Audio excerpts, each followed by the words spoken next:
This is All India Radio. In a special program, now we bring you an exclusive interview with Ajay Mathur, Director General of International Solar Alliance, on the book Modi at 20, Dreams Meet Delivery. The interviewer is Himani Rana, AIR Correspondent. It's a special honor and privilege to have with us Dr. Ajay Mathur, the Director General of the International Solar Alliance. Prior to joining International Solar Alliance, Dr. Mathur was Director General of the Energy and Resource Institute, TERI. He has worked intensively in the field of renewable energy and low-carbon economy. He is a leading climate change negotiator and was the Indian spokesperson at the Paris climate negotiations. A very warm welcome to the show, sir. It's a pleasure to be here. So today we are having a discussion on Dr. Ajay Mathur's contribution to the book Modi at 20, Dreams Meet Delivery, which was recently released by Vice President of India, Shri M. Venkaiah Naidu. The specific chapter under discussion in this program covers a topic at the core of discussions among world leaders, economists, businesses, and community at large. That is environmental sustainability and economic development. So we'll start with our first question, sir. There had been a long-held belief that economic growth and environment conservation are mutually exclusive. Does that belief still hold true? And what is the vision of our Prime Minister Narendra Modi on this issue as indicated in the policy making? Well, first of all, I think the kind of relationship that is made between economic growth and environmental conservation being mutually exclusive is wrong. We can have economic growth with environmental conservation. I think is a problem because what we are looking at is the kind of economic growth that can help environmental conservation or, on the other hand, hinder it. Under Prime Minister Modi, we have seen a huge emphasis, for example, on focusing on renewable energy and energy efficiency rather than on fossil fuel-based energy. This is an example of an option that on the one hand promotes economic growth because it is promoting the growth of energy, and on the other hand also promotes environmental conservation because we are looking at a much lower environmental footprint with renewables than we would with fossil fuels. This, I think, encapsulates the key issue of building up scale. Renewables have grown in scale since this government has come in power.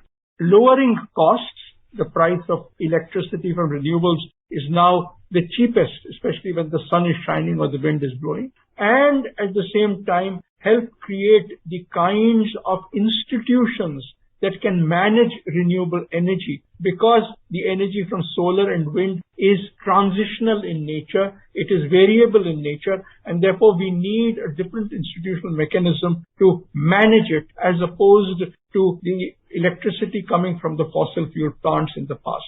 All of this together needs to happen, and that is what this current government under the current leadership has been pushing. So, sir, you talk about energy efficiency. And now there is a concept of decoupling of economic growth and energy growth. So for the benefit of our listeners, can you please elaborate what it is and how is India moving ahead in this direction? In the year 2005, the economy needed a certain amount of energy to grow. And at that point of time, we needed, for every percentage growth in the GDP, we needed approximately 0.8% of growth on the energy side. Today, that number has come down to something like 0.65. For every percentage growth in GDP, we only need 0.65% of energy growth. Why has this happened? This has happened because of two things. One is the huge focus on energy efficiency. I should mention that I was the Director General of the Bureau of Energy Efficiency from 2006 to 2016 and have seen this from a ringside view. The air conditioner sold today is approximately 50% more efficient than the air conditioner sold in 2007, which means that you can get the same amount of cooling with half as much energy as you did in 2007. This is what economic decoupling is about. We use less and less energy. This is for a variety of reasons. It is because it makes us competitive. It is because our energy bills are less than what they were earlier. This is because there is a competitive economy. This is because of the kinds of programs that were launched. We know, for example, about the huge LED program that was launched, which replaced incandescent bulbs. Over a period of 3 years, almost all the incandescent bulbs have now been replaced by LED bulbs, which are more expensive to begin with, but they use 1/10 as much energy to produce the same amount of light as do incandescent bulbs. This has meant a sea change because we offered it through a program that allowed even poor people to purchase LED bulbs on a installment mode. Consequently, we were able to make this great change happen. As the Prime Minister said when this was launched, if you want to set up one power station, there has to be one industrialist who makes that decision. But if you want an equivalent amount of savings in energy efficiency, there have to be millions of people who will have to work in a concerted manner. And the program that was launched, the Ujala program, enabled this to happen. Because of this, we now have energy growth being much slower than the economic growth. And believe you me, we are now the fastest growing economy in the world, and also at the same time economy with the fastest deceleration in energy growth, or let me say the fastest in terms of energy efficiency growth anywhere in the world. True, sir. So, sir, under Mr. Modi's approach, we are saying that he has made renewable energy not just feasible, but also financially attractive. So what had been the salient feature of Modi's approach to energy transition, the business model per se? I think there are 3 parts to it and they cannot be decoupled. The first is we need to think in terms of scale. We used to think of solar energy, for example, in hundreds of kilowatts. Then it became hundreds and thousands of megawatts. But under this government, we started thinking in terms of 100 gigawatts. So scale is one. This provides the entire ecosystem, whether it is people who are setting up the projects, or whether it is the institutional managers, the regulators, or whether it is the policymakers, or it is you and I as users. It brings us all into the picture because at 100,000 megawatts, we see a place for ourselves. In 100 megawatts or 1,000 megawatts, well, somebody else will do it. But here, I can also do something. So that's one part. The second part is the business model, which I'll come back to you in a moment. But the third part, which is also important, is seeing how the growth occurs. Because growth is important. As you look at the fast growth, you are seeing a lot more developers, manufacturers coming into the field in India and from abroad, because they see this as a progressive area in which investments made now would yield returns.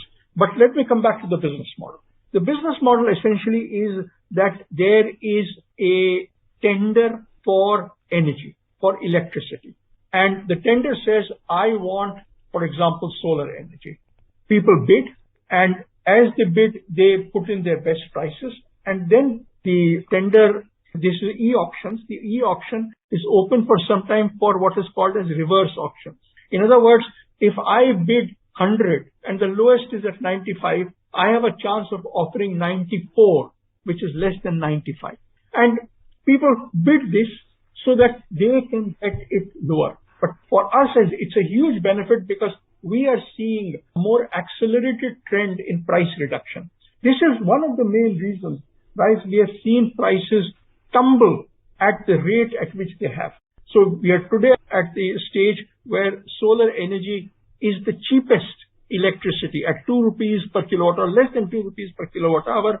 It is the cheapest form of electricity when the sun is shining. This has been a revolution because what it has allowed for is that many users, particularly the electricity distribution companies, now start seeing solar electricity as a part of their portfolio in order to minimize their costs for the time when the sun is shining. Coming to solar electricity, In 2018, in the first assembly of International Solar Alliance, Prime Minister Narendra Modi has floated the idea of One Sun, One World, One Grid initiative. Can you please elaborate upon what it is and what it aims for?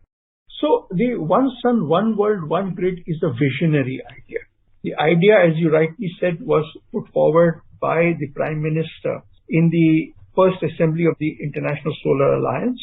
And what it is looking at is the fact that because the world is a globe and it moves, when it is dark somewhere on the globe, there's still light somewhere else. And the One Sun, One World, One Grid is about providing that grid connectivity that enables electricity to flow from places where the sun is shining to the places where the sun has already set. So, for example, on a particular day, when the sun has set in East Asia, it is still shining in India. And if there is a connectivity between the Indian grid and the East Asian grid, essentially between India and Myanmar, then electricity can flow from India to East Asia, solar electricity. Similarly, when it becomes dark in India, solar electricity from the Middle East, from West Asia, can flow if there is a connection between, say, Oman and Mumbai. So the Indian grid gets connected to the West Asian grid, and so on. In other words, small connectivities can enable solar electricity to flow from places where the sun is shining to places where the sun is not shining. This allows countries to optimize the amount of solar electricity and the amount of storage that they create. Because if I'm going to get electricity from, say, the Middle East in the evening, then I need to set up less storage and I can import more electricity. For many countries, it is also a revenue earner because now you're talking of sales of electricity. So, for example, for West Asia, instead of selling oil, they're now selling electricity. This makes it attractive across the world for a variety of reasons, whether it is lower amount of storage or it is the revenue from the sales of solar electricity. There are lots of benefits that can occur with the One Sun, One World, One Grid. In Glasgow last year at the Climate Change Conference, this was launched. And now we have commissioned EDF, Electricité de France, to do a detailed study of the parts of the world where this connectivity makes most sense and where the kind of electricity that transportation that is needed, in terms of gigawatts of solar electricity moving from one destination to another can be both viable and is needed. Okay, sir. So moving in the direction of solar energy. So what is your vision for the future of solar power in India and the world? And what would be the role of International Solar Alliance in realizing this vision? We see solar energy as becoming the energy of choice, the energy of preference amongst all the countries in the world. Now, of course, in some countries where solar insolation is low, they will get electricity from wind. They may get electricity from biomass or hydro. They may get green electricity from others. But for most of the world, solar could become the energy source of choice because it's already the most cost effective, because there is no pollution, because it eliminates the amounts of energy imports. Think of an island like Fiji. Either they produce electricity from hydro or they import diesel to produce that electricity. That it can go to zero with the development of local solar electricity. So how do we make this happen? If you talk to leaders, they will say three kinds of things. The first thing they will say is, okay, I take your word that this is useful for me. How do you prove it? So we need to provide them the information, the analysis, the advocacy that is needed for solar. For this, the International Solar Alliance is bringing out annual publications which capture the progress that has happened on the one hand on the solar technology, on solar markets, on solar investments, and on the other hand on the policies within countries. You match the two and challenge the countries to do even more so that solar electricity becomes the electricity of choice. That's the first thing. The second is that leaders say, okay, we will go this way, but where are the people who will do this? Therefore, capacity building becomes important. And so the Solar Alliance is working with a range of our member countries in building up the capacity of people of people to design and operate solar plants, of bankers to review and fund solar projects, of policymakers to create the kinds of policy instruments that help in promoting solar energy, and grid regulators so that they can take care of the variable nature of solar electricity. So this is the second part. The third is about getting money, getting investments flow into the countries where solar energy is happening. So for example, if we are looking at Africa, in the year 2021, there was something like $200 billion that were invested globally in solar, but only 4.7% of it went to Africa. And this is the area where the greatest amount of energy growth is occurring. So we asked why. We talked to 180 investors across the globe. And they said, we are not sure whether we'll get our money back.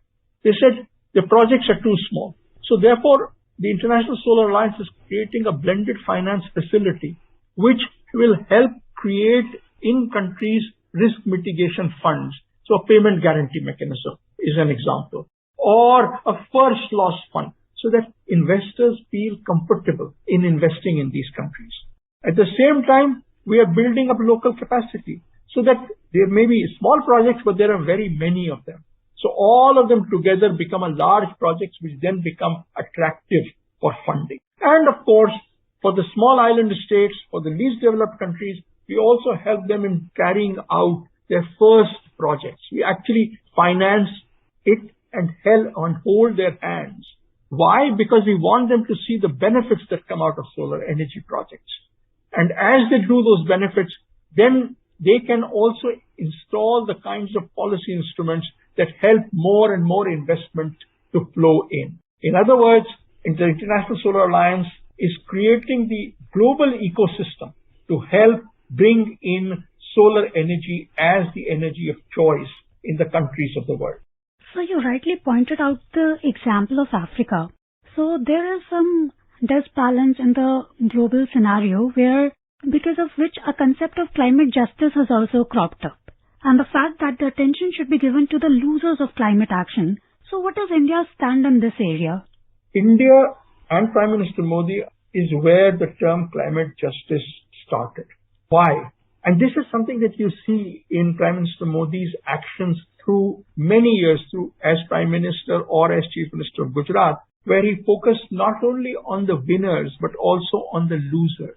So for example, if you are talking of building up solar electricity or wind electricity, green electricity, we are also talking then of a reduction and ultimately elimination of fossil fuel-based electricity.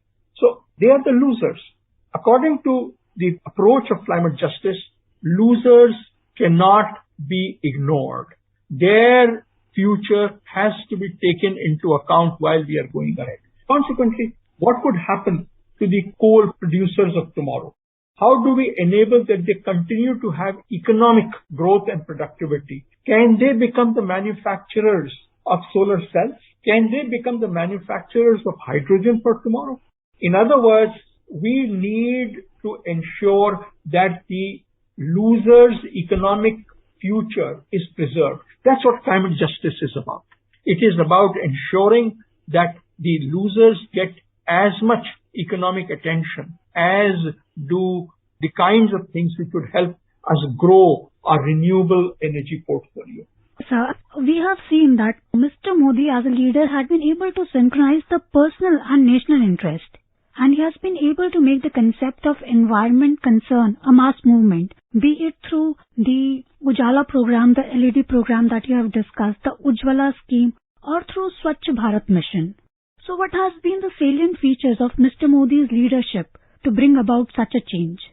I think there are two parts of it. One is creating this as a national movement. So in other words, do it at a scale where each one of us is involved. So I gave the example of the Ujala program. Here is a program where getting an LED bulb is not an abstract issue about getting it somewhere. Here is an electricity distribution company.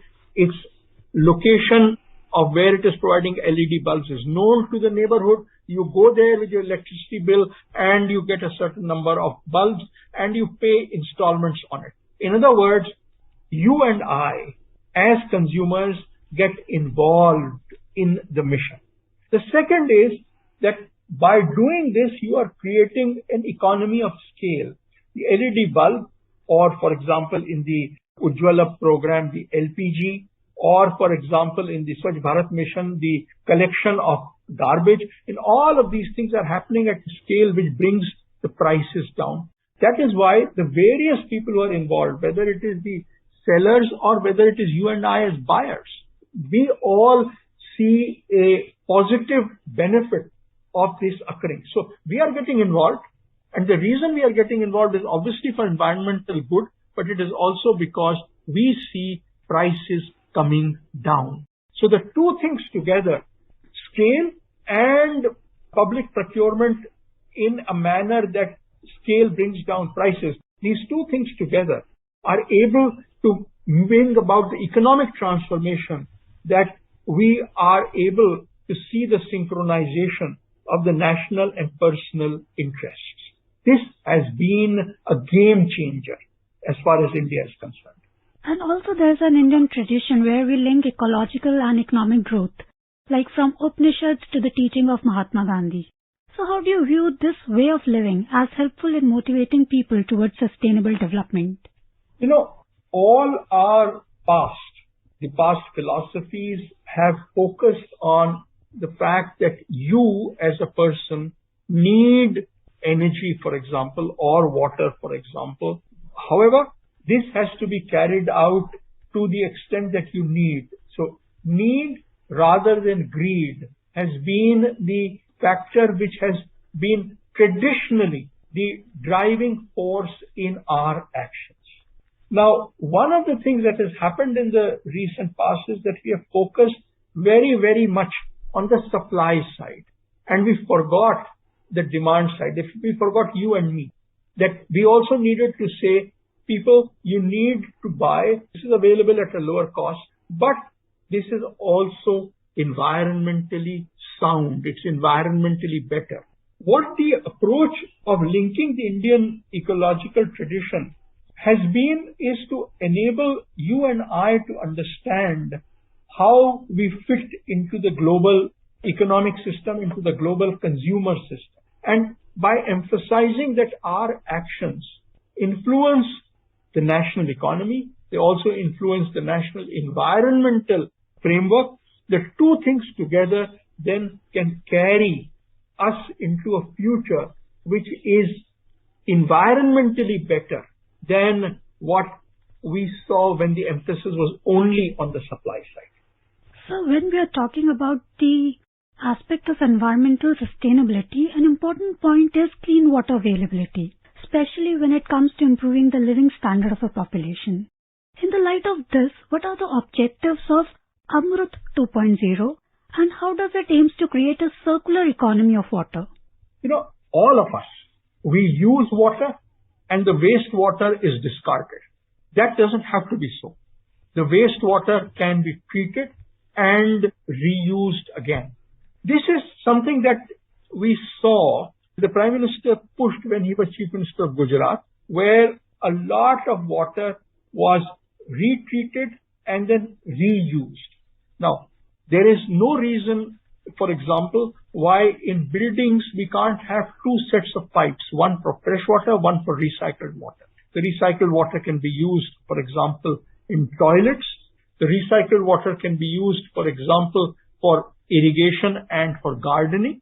And fresh water can be used, for example, for drinking or cooking. This creates the kind of demand that is needed for recycling to occur. It creates the kind of emphasis that we design for recycling to occur.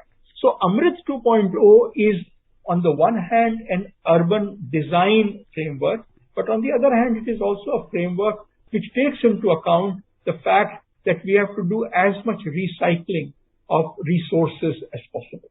Sir, in his book Convenient Action, Prime Minister Modi has said that sustainability is a moral issue.